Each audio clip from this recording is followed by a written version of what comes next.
Non compoundable offence అంటే victim మరియు accused ఇద్దరు కాంప్రమైజ్ చేసుకున్న సాధారణంగా అఫెన్స్ను ట్రయల్ కోర్ట్ ద్వారా కాంప్రమైజ్ ఆధారంగా కాంపౌండ్ చేయలేరు. ఎందుకు అంటే ఇలాంటి అఫెన్సెస్ను లా ఎక్కువగా సీరియస్గా చూస్తుంది. ఎగ్జాంపుల్గా చెప్పాలంటే తీవ్రమైన అఫెన్స్ సాధారణంగా నాన్ కాంపౌండబుల్ కేటగిరీలోకి వస్తాయి. అంటే విక్టిమ్ కాంప్రమైజ్ అయ్యాడు కాబట్టి కేసు ఆటోమేటిక్గా క్లోజ్ అవుతుంది అనేది కాదు.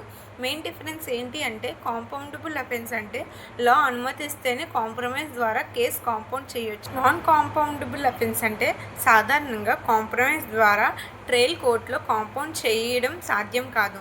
ఇక్కడ ఇంపార్టెంట్ పాయింట్ ఏంటి అంటే నాన్ కాంపౌండబుల్ అంటే ఎట్టి పరిస్థితుల్లోనూ కేసు ఎప్పుడూ ముగిసిపోదని అర్థం. కొన్ని పరిస్థితుల్లో హైకోర్టు తన ప్రత్యేక అధికారాలను ఉపయోగించి ప్రొసీడింగ్స్ను క్వాష్ చేసే అవకాశం ఉంటుంది.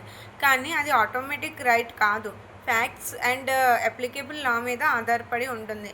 అందుకే నీ మీద కేసు ఉందని మాత్రమే భయపడకండి. అది కాంపౌండబుల్ అఫెన్సా లేదా నాన్ కాంపౌండబుల్ అఫెన్స్ అనేది ముందుగా తెలుసుకోండి.